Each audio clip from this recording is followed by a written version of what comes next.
Nokia, a brand that once dominated the cellular phone market in 2000s. Game of Snake, long-lasting battery, and resilient are three characteristics of cell phone of its era. Then, where is Nokia now? What made the king of cell phone lose his throne? Before we look at what happened to Nokia, it is better if we first get to know the Nokia company itself. The Nokia company was first a wood mile factory founded in 1865 by a mining engineer named Fredrik Idestam in southwestern Finland. 3 years later, Fredrik and his friend Leo Michelin founded a second factory near the Nokian Virta River, which inspired him to name his company Nokia. Fredrik retired in 1896 and Leo became chairman of the company in his place. Under Leo's leadership, the company expanded its business to other products such as rubber, cable, tires, television, and many other.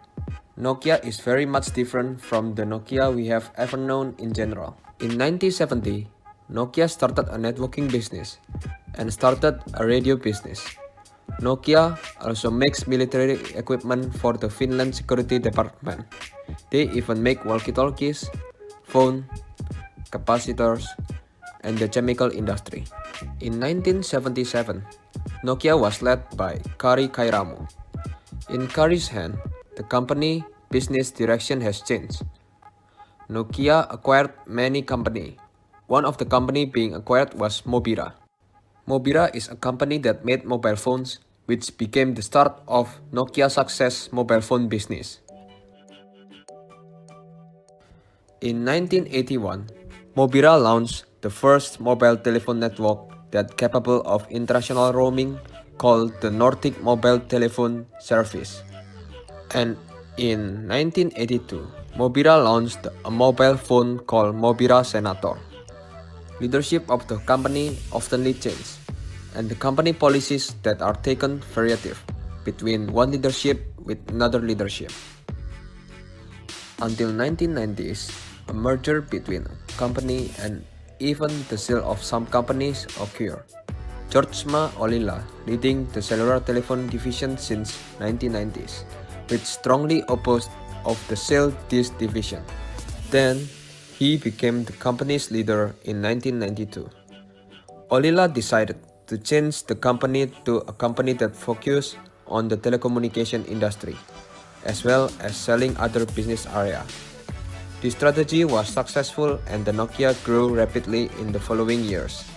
And in November 1992, Nokia released the Nokia 1011, which was the first GSM phone sold to general public. With this GSM network, mobile phone can send SMS and picture message or MMS. In the 90s, Nokia's superiority was unstoppable. In October 1998, Nokia shifted Motorola to become their largest cellular phone manufacturer, which is in December 1998 managed to sell 100 million units.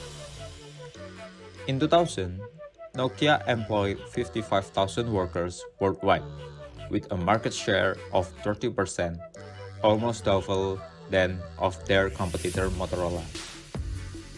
Nokia also innovated by issuing the Nokia 3600 and 3650 cellular phones, where they added a camera to the variant. Nokia's superiority in the world of cellular telephone is evidenced by the presence of Nokia dominating the list of 10 best-selling phones sold all the time. The Master 8 models from 10 of this rank very extraordinary. Because so much of Nokia power, then why not can Nokia do anything on a smartphone in the end, making Nokia disappear from the mobile phone market? It all started with the birth of iPhone, the successful iPhone that revolutionized the mobile phones industry in its day. It started the existing mobile phone market. This interference did not have an immediate impact since the appearance of the first version of the iPhone. But the reaction of big companies, including Nokia, to renovate makes them sing by themselves. Nokia also had a smartphone at that time, call it the N1770, Nokia E90, Nokia E7, and others. It is admitted that the line of cellular phones released by Nokia in its era had capable hardware or physical. But with the birth of the iPhone, Nokia still did not realize that apart from the hardware, smartphone needed to be supported by a capable and easy to use software and application. This is the weakness of Nokia's Symbian operating system. That they use in cellular phones, it is forced to be embedded in smartphones that have different characteristics and experience from ordinary cellular phones, which is result in failure. A study conducted by Timo Fori, an assistant professor of strategic management at Finland Aalto University, and Fu Hui, a professor of strategic management in Singapore, found that internal Nokia companies have internal conflicts. Pressure from investors make the company executive staff afraid of losing their position if the sales target per month is not met. This pressure makes managers afraid to report the truth to the executive staff. They only report what the executive staff wants to hear.